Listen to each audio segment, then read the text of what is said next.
бид студид улсын хурлын гишүүн Бат Эрдэнэийг урьлаа. Тэгээ тусгай хамгаалалт өдрийн мэндэргийг танд. Өдрийн мэндэргийг. Тусгай хамгаалалтын газар нутгийн тухай хуулийн шинжилсэн найруулгын төслөөс яригдаад явагдаж байгаа тийм ээ. Энэ тал дээр та бас тодорхой мэдээлэл үзэгчдэд өгвөл. 1994 онд тусгай хамгаалалт газар нутгийн тухай хууль батлагдчихсэн. За ингээд 32 жилийн дараагаар бол шинжилсэн найруулга анх удаа хийгдэж байгаа. Өнгөрсөн хугацаанд бол 17 удаагийн нэмэлт өөрчлөлт орсон байдаг. За бид нар тусгай хамгаалалт газар нутгийн тухай хуулийг одоо засгийн газраас санал авахаар хөргүүлчихсэн байна. Энэ хаврын чуулганд багтааж улсын хурал дөрвөн барихаар ажиллаж байна гэсэн үг.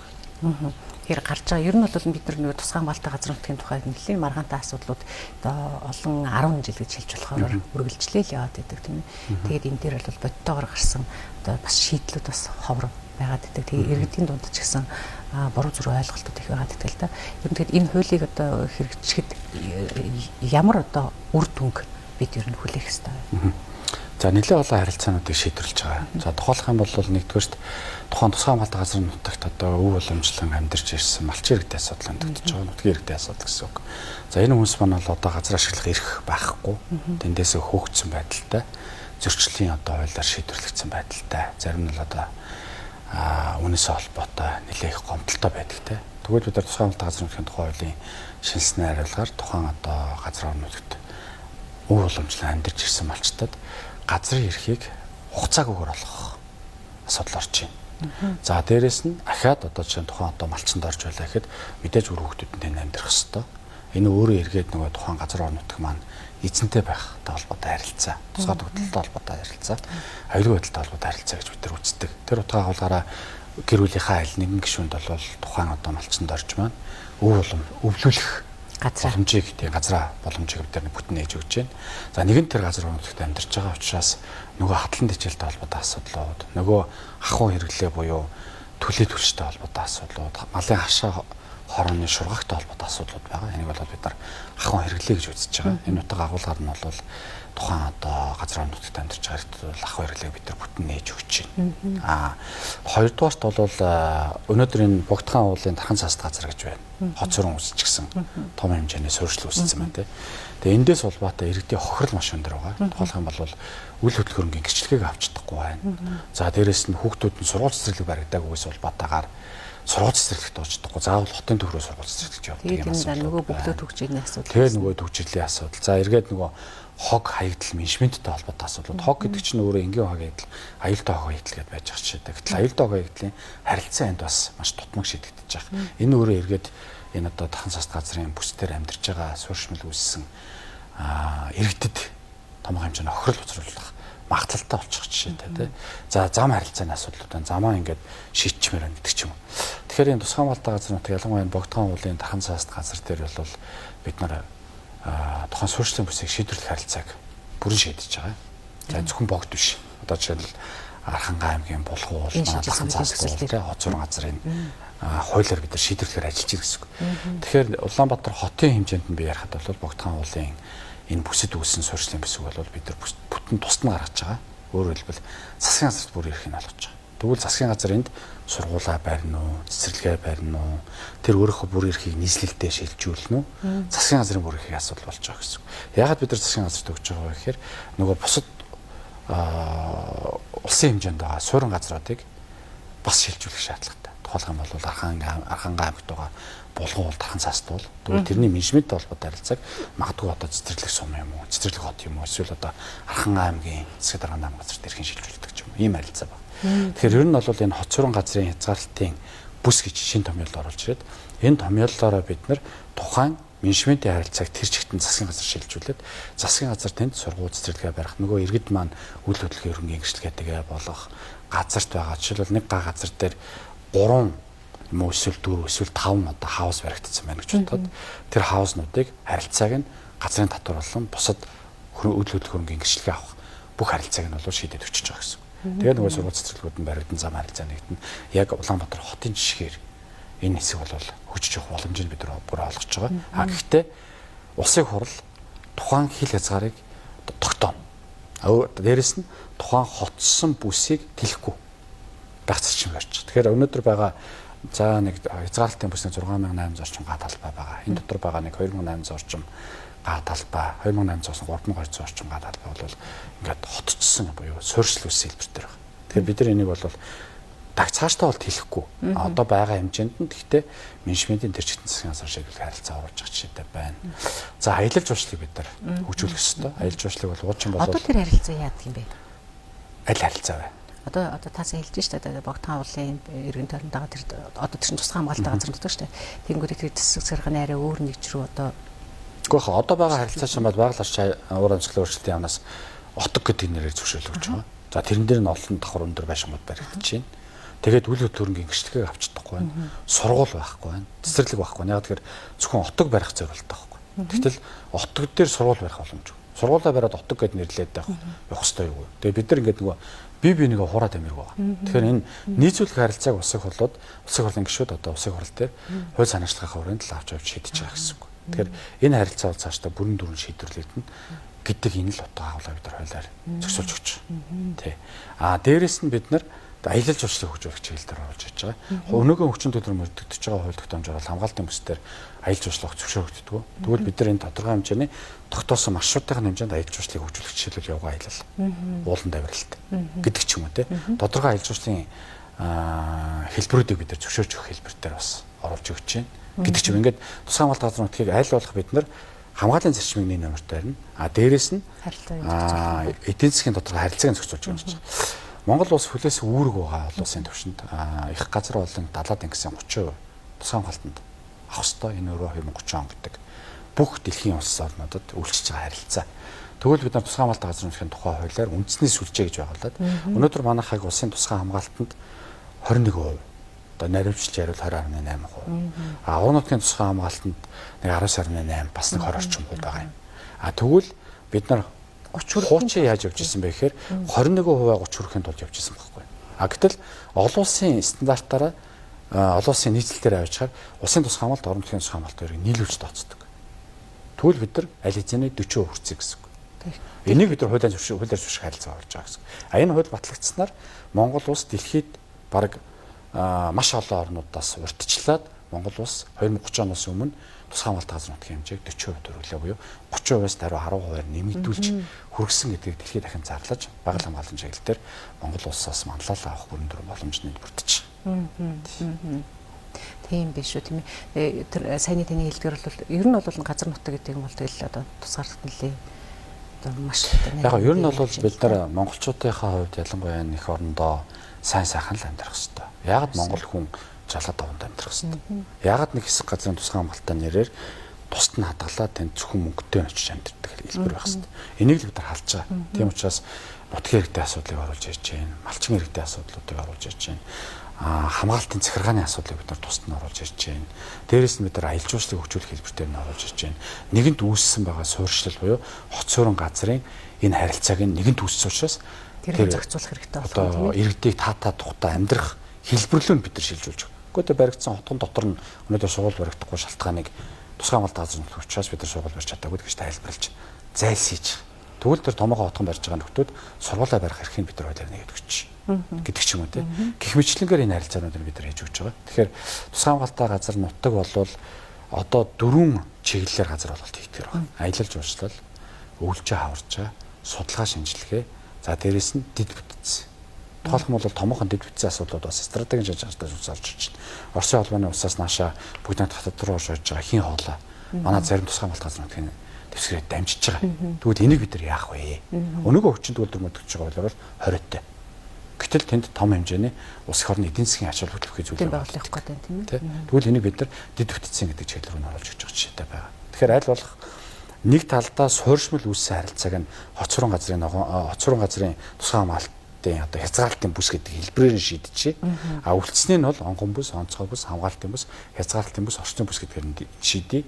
Дээрээс нь орон нутгийн иргэдийн маань тавьдаг нэг шаардлага бол манай газар нутгт дээр тусгай хамгаалтанд авах гэж байгаа бид нар хилдэггүй. Нэг өдөр ирсэн чинь тусгай хамгаалтанд авсан байдаг. Бид нар яагаад олцохгүй вэ? Энэ зүгээс нь харилцаа байхгүй. Тэгэхээр бид нар энэ дээр чинь бид тэдэн 100 жил манай эцэг өвгүүд ингэж тэгээд нэг өглөө босоод ирсэн чинь за энэ тусгай хамгаалтанд орсон шүү гэж зарлахаар ямар ч одоо тухайн нутаг оронд амьдарч байгаа. Өөрсдөө тэр нутаг оронд амьдарч байгаа иргэд чинь тэр байгаль орчноо хамгаалдаг хүмүүс байдаг байхгүй. Манай хоошоо ойрхон орж ийн, хийн гарч ийн. Ялангуяа манайх шиг яагаад цөөнхөн амтай газарт бол ерөөсөө тэгэхээр бид нар энэ орчны бүсийн зөвлөл гэж байгуулад орчны бүсийн зөвлөл дээр тусгай хамгаалтын захиргааны иргэд байгуулж өгöd аль бие суурьлж өгч байгаа. Хуульчснараа тухайн зөвлөл өөрөө эрх зүйн чадамжтай болж байгаа байхгүй. Тэгэхээр тусгай хамгаалтын газрын нутгаар менежментийн төлөвлөгөө хэрэгжинэ. Менежментийн төлөвлөгөөний гол оролцогч нь тухайн нутгийн иргэд байна.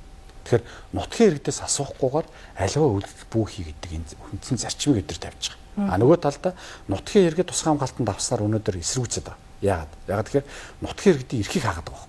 Чи тэнд байдаг уснаас ууж болохгүй. Чи тэнд байдаг өвчнөөс авч болохгүй. Энд өвлөлтөй байхгүй гэл тийм ээ. Тий, өөрсдийнхөө одоо пүнз байд юм уу, малын хашаа ороо байд юм авч болохгүй, барьж болохгүй.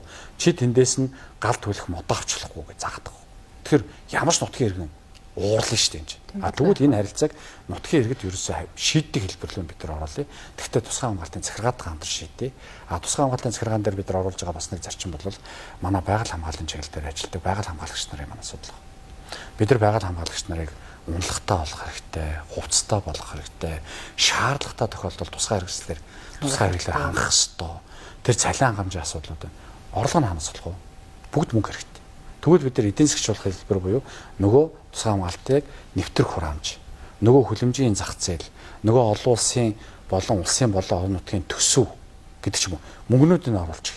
Тэр мөнгөний тусгай хамгаалтын захиргаан дээр өгье. Тэр тусгай хамгаалтын захиргаа орсон мөнгнөөсөө эргээд менежментийн хэлбэр дээр дахин зарцуулалт, хуваарлтыг хий. Ер нь бус орны жишг дээр харахад бол яг нэг ийм ерөөсөө тийш юм биш шүү тийм ээ. Тэгжиж бид нар чи энэ нутаг орноо хамгаалж ийн, энэ онгон байгалаа хамгаалж ийн, байгаа чигээр нь байлгаж ийн, газар нутгаа хамгаалж ийн. Их олон зүйл энэний ард явж ийн л да. Хамгаалтын бүсийн тухайн хамгаалтын захиргаадууд хамгаалтын бүс болон тэр тодорхой хязгаарлалтын бүс гэдэг юм онгон бүс, онцгой бүс дээр хийж үйл ажиллагааг бүрэн хамгаалтын захиргааны бүр их мэдлэлд оруулж өгöd орлого төвлөрөх боломжийг оруулж өгöd улсын төсөв гэдэг нэрээр тэнд төвлөрсөн орлогыг татдаг биш. Тэнд нь үлдээгээд тэндээс нь хамгаалтын захиргаа зөв зүйлээр захин зарцуулах эрхийг нэгэд өгч байгаа. Энэ бол олон улсын харилцаа. Тэгчээж илүү хүчрхэг байна тийм ээ. Тэгчээж илүү одоо хамгаалж чадна. Бид нар хамгааллын зарчмал байх хэрэгтэй. Бид нар энэ яхаа зүгээр яхаа их дэлхийд ингээд нөгөө хуурай газрын 30 70-аад гэсэн 30%-ийг тусгай хамгаалтанд авч үлдэх хэрэгтэй гэдэг энэ зарчим гарсан байхээр зөвхөн бид нар амьдраад өнгөрөх дэлхий биш байхгүй. Бид нар үр хойчуудын асуудал. Тэгэхээр тэрийг үр хойчтой авч үлдэх хэлбэр энэ дотор бас агуулгадж байгаа гэдгээ бид нар гэсэн бодох хэрэгтэй. Тэгээд манай Монгол улс бол нүүдлийн мал аж ахуйтай орн, нүүдэлчдийн өв соёлтой орн. Бидний өнөөдөр ондоошл гэдэг зүйл бол малч дээр, нүүдэлч дээр явдаг. Бидний ондоошл ер нь бол энэ нүүдлийн ахуй соёл шүү дээ. Тэгээд бид нар тэднэрийг л дэмжих. Харахгүй л эн чинь юу юм. Тэрнээс улбаатай шоронд ордог. Тэрнээс улбаатай гэмт хэрэгт холбогддог. Тэрнээс улбаатай амин оролдог харилцаа Монгол хүний хувьд байж болохгүй. Монгол хүний амнаас Монгол улсын баримтлах үнд зүйлийн нэг номерт байсан. Тэгэхээр тэнд нэг ч гэсэн малчнаа бид нар энэ хуулийн зохицуултаас улбаатай гэмт хэрэгт холбогдуулмааргүй байна. Тэгвэл ах хэрэглэг аав, модоо аав, малаа бэлчээ, тодорхой хэмжээнд хязгаарлалттай тэгтэй. Малаа бэлчээгээд бүх талд нь мал оруулж бэлчээгээд тэгэл байх уу? Яг хил хязгаараа мэддэг байх. Тэрийг нь одоо энэ дүрм журмаараа энэ хуульчилсан байдлаараа тийм ээ одоо зохицуулдаг байх. Тэндээс гарч байгаа эдийн засгийн эргэлтний өрөөгөөжийг нь нөгөө менежментийн хэлбэр зарчим руугаа оруулаад тэндээсээ эргэх холбоотойгоор бүх юм нөгөө эргэх холбоотойгоор зүй тогтолтоор уялдаатай ажиллах л хамгийн зүг болоод эхлэх нь л дээ. Хэрвээ энэ хууль маань ингээд ер нь бол яг хамгаалтын зарчим маань мэдээж жишээлбэл дархан цааст яах. Байгалийн зохицолборт яах. Байгалийн дурсгалт нөөц газруудад яах. Орон нутгийн тусгай хамгаалтанд яах вэ? Дээрээс нь дэглэмийн харилцаанууд байна. Горин байна. Ингээ маш олон зүйлүүдээр хязгаарлалтууд тодорхой хэмжээнд нэг талдаа тогтоож байгаа тарагдаад боловч нөгөө талдаа тогтоосон хязгаарлалтаар бусдын бүгдийн зөвшөөрөд байгаа харилцаа яваад байгаа. Энийг бид нар аюулсаа бодох хэрэгтэй. Өнөөдөр зүгээр яг байгаль хамгаалал гэдэг нэг ярьсан дээрээ манай энэ байгаль орчныг хамгаалах тухай хууль 1995 оны хууль. Маш олон хуулиудад өөрчлөлт оруулах хэлбэр дээр байгаль орчныг хамгаалах тухай хууль буюу манай байгаль орчныг хамгааллын малгай хуулийг сэглээ хийсэн байна. Эндээс нь жаваал, тэндээс нь жаваал, тэрийн жаваал. Одоо жишээ нь боловсролын яам гэхэд сургуулийн өмнөх боловсрал, сургуулийн боловсралт, тий? Экологийн боловсрал олгох, мэдлэг олох харилцааг байгаль орчныг хамгаалах тухай хуулиас аваа ичиж байгаа. Энэ манай асуудал юм. Боловсролын яам. Гэтэл тэр чинь байгаль орчны чиглэлээр маш одоо багаас нь мэдлэг боловсрол харилцааны дотор байсан байхгүй. Тэ гих мэтлэнгээс ахуулаад ингээд сэглээ хийсэн. Тэнгүүтээ тэнд байгаль орчны чиглэлээр сургуулийн өмнөх боловсрол төр олгож байгаа мэдлэг боловсрол өнөөдөр хаана вэ? Гаялжиж байгаа. Тийм шүү. Ерөнхий боловсролын сургууль.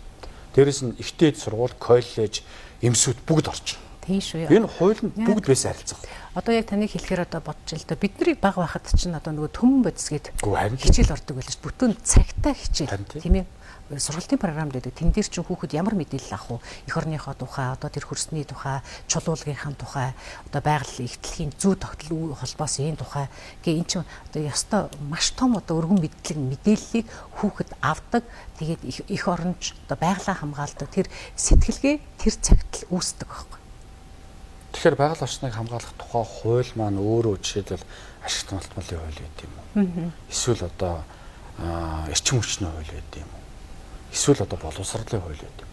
Бусад хуулиуд байгаль орчны хуулийг сэмэлдэг баймирг байна. Тэгэхээр байгаль орчны хууль өнөөдөр нийтдээ байгаль орчны багц хуулиуд гэдэг ингээ харахаар хамааруулах 33 хууль байна. Энэ 33 хууль өнөөдөр энэ тэндээс нь сэгэлснээс нь болоод хийдэл давхардал зөрчилтэй холбоотой харилцаа бараг 400 болцсон. Тэгэнгүүт нөгөө хяналт тавигч хэрэгжүүлэгч байгууллага за жишээлбэл экологийн цагдаагийн алба. Экологийн цагдаагийн алба очоод торгоё гэхээр эсвэл хуулийн дагуу арга хэмжээ авах гэхээр эрүүгүй хуулиар зохицуулах харилцаа нэг хэсэгт мөвчсөн. Нөгөө хэсэгт нь зөрчлийн хуулиар зохицуулах харилцаа авчихсан. Тийм дагах бай. Эсвэл жишээлбэл самар гэдээ үзье те. Самар гэдээ үзэхэд энэ ойн тухай хуулиар шийдвэрлэгдэх харилцаа юм уу? Эсвэл байгалийн ургамлын тухай хуулиар шийдвэрлэгдэх харилцаа юм уу? Эсвэл генетик мэдээний тухай хуулиар шийдвэрлэгдэх харилцаа юм. Энэ чинь уул нь юм тодорхой байх хэрэгтэй. Ерөөсөө тийм. Гэтэл нэг юмыг авчиад 3 хуулиар зохицуулах харилцаа гэхээр тэнд хуулийн хэрэгжилт байх болчих. Хуулийн хэрэгжилт байхгүй болохоор тэгээ сар болчихсон тийм ээ бүх. Тэгэнгүүт хуулийн хэрэгжүүлж байгаа субъект буюу одоо жишээлбэл нэг төрийн албан агч нь өөрийнхөө үзмжээр хандлага болчихж байгаа байхгүй. Тэр малчаа уур өгөөд байвал чи эрүүгүй хөлтэй шүү. Тэ? Эсвэл сайхан зам хөдлөд байвал за яах вэ би чамайг энэ хуулиар наргалаад гаргахыг гэдэг. Ийм байж болохгүй. Яг зөвтэй. Тийм шүү. Бүх юм тодорхойтой илүү бүр наривчилсан байж ич тэгээ иргэдэд ч ойлгомжтой иргэд яг ямар дүрм журмаа би дагаж амьдрах ёстой юм төр захиргааны байгууллага яг юугаа бид нэр одоо шаардах ёстой юм тий ерөөсө бүх юмыг нөгөө хил хязгаар хэм хэмжээг нь одоо маш тодорхойгоор л зааж өгөхөд тэгээ цаашдаа одоо бидний нөгөө нэг яриад байгаа хүсэж байгаа стандарт өнөө хөгжил чинь ерөөсөө л суур одоо фундамент энэ зүйл дээр л яваад байна л. Тэгэхээр бид нар байгаль орчныг хамгаалах тухай хууль, ойн тухай хууль, тусгай хамгаалалтын газрын нутгийн тухай хууль, байгалийн нөөц ашиглалтын төлбөрийн тухай хууль, хоц суран газрын ногоон байгууламжийн тухай хууль, байгалийн ургамлын тухай хууль, генетик нөөцийн тухай хууль, ургамал хамгааллын хууль юм. Ингээд маш олон хуулиуд байна. Энэ хуулиуд дээр яагаад зөвхөн жишээ миний хувьд би өөрөө байгаль орчин сайдаар ажиллаж байсан. Тэгээ тэнд сайдаар ажиллаж байгаа цаг хугацаанд болохгүй маш олон асуудал байсан. Юу гэж бодсон гэхээр энийг хуулиар зохицуулах харилцаа байна л гэж харсан. Тэгвэл одоо парламентын гишүүн боллоо. Байгаль хамгааллынхаа маань намайг дэмжиж парламентын гишүүн болголоо. Аялал жуулчлалын маань дэмжиж парламентын гишүүн болголоо. Одоо бид нар тэгвэл миний их үүрэг бол энэ чиглэлийн хууль тогтоомжуудыг л маш ойлгомжтой болгож иргэдэд дээлтэй болох харилцааг л шийдэх ёстой гэж харж байна. Одоо хүртэл хурж ирээд байгаа ингээд одоо тодорхой бус байгаа бүх зүйлүүдийг мэрэгжлийн хүмүүс дээр нь судлаач шинжээч тэр эрдэмтдийнхаа санал бодол дээр тулгуурлаад тий бүх зүйлийг илүү тодорхой илүү наривчилсан болгож одоо ингээд хуулиа зэгцлэх нь л одоо ёстой тэгээд хууль тогтоогчдын маань үндсэн бүх судалгаа шинжилгээ шинжилх ухааны суурьтай л байх хэрэгтэй. Ерөөсөө үндсэн зарчим дээр. Тийм учраас бид нар менежментийн төлөвлөгөө гэдгийг хууль дээр ч оруулж байна. Усын тусгай хамгаалалтын газрын нутгийн тухай хуулийн дээр ч оруулж байна. Байгаль орчныг хамгаалах хуулийн дээр ч байх хэрэгтэй. Усны хуулийн дээр ч байх хэрэгтэй. Бид нар яаж шинжилх ухааны үндсэн суурьтай байх хэрэгтэй вэ? Хаана ямар алдаа гараад байна? Сэтгэлээр юм уу эсвэл үзмжээр юм биш үү? Үндсэн суур судалгаа шинжилгээтэй л үүсгэж байна. Тэрийг хийгч субъект нь юм байх хэрэгтэй. Мэдээ шинжилх ухааны байгууллагууд. Дээрээс нь бид нар хамгаалтын захиргаа оруулж хийж байгаа. Тусгай хамгаалалтын газрын секретар чинь. Байнгын судалгаа шинжилгээ байх хэрэгтэй гэж харж байна. Тэгэхээр одоо энэ хуулийн төсөл дээр бол маш том баг ажиллаж байгаа байх юм шүү дээ, тийм ээ, мэрэгжлийн. Тэгжиж энэ маань одоо төгөлдөр одоо төгс төгөлдөр байгаль орчин урамсгалын өөрчлөлтийн яамны яг тусгай хамгаалалтын хариуцсан хэсэг тэр чигтээ ажиллаж байна. Манай 100 хорон хамгаалалт одоо өөрөөр хэлбэл 36 хамгаалтын захиргаа байна. Энэ бүгд ажиллаж байна. Мэргэжлийн хуульчид ажиллаж байна. За дээрэс нь мэдээж одоо олон улсын түвшний харилцаа явж байгаа учраас олон улсын байгууллагуудтай бид нар бас харилцаж байгаа гэдэг ч юм ингээд том баг ажиллаж байгаа.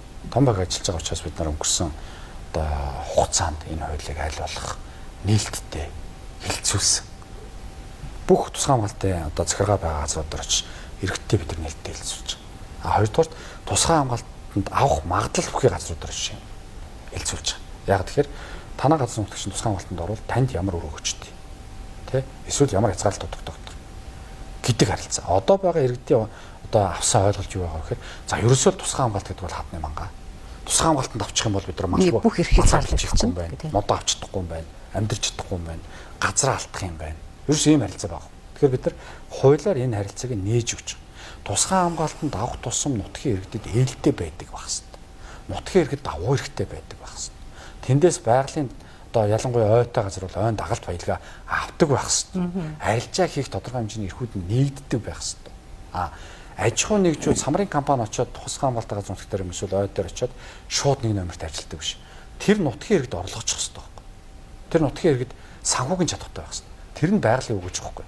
Тэгвэл яах гэж тэр нутгийн иргэд жилийн 24 улиралд өдрийн 24 цаг те ингээд бүтэн газрыг хамгаалж манаад тэнд амьдраад байгаа. Байгалаасаа өрөөгөөж авч чадахгүй бол тэнд амьдрсны хэрэггүй байхгүй.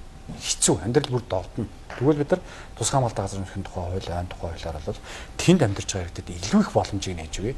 Илүү хөрөнгөтэй чадвартай болгох боломжтой. Магад тэгэхээр одоо нэг дотор бүгд одоо саадгүй байх хэрэгтэй. Тий, одоо нүдлээд байдаг маань ч гэсэн зогсох юм шүү дээ. Илүү таатаал болох хэрэгтэй. Тий, хаана таатай орчин байл хүн тэндээ амьдрын ялангуяа манайх шиг нүүдлийн соёл иргэн шилтэй одоо тэгээ байгальтай ажиллаж амьдрах дуртай хүмүүст бол орчин нөхцөлийн сайхан болгоод тодорхой болгоод хуулийн зүйл заалтыг эрх зүйн одоо актуудыг бүгдийг тодорхой болгочих юм бол хүн тэгэл эх орнороо тархан суушаал амьдрэх шүү дээ тийм ээ.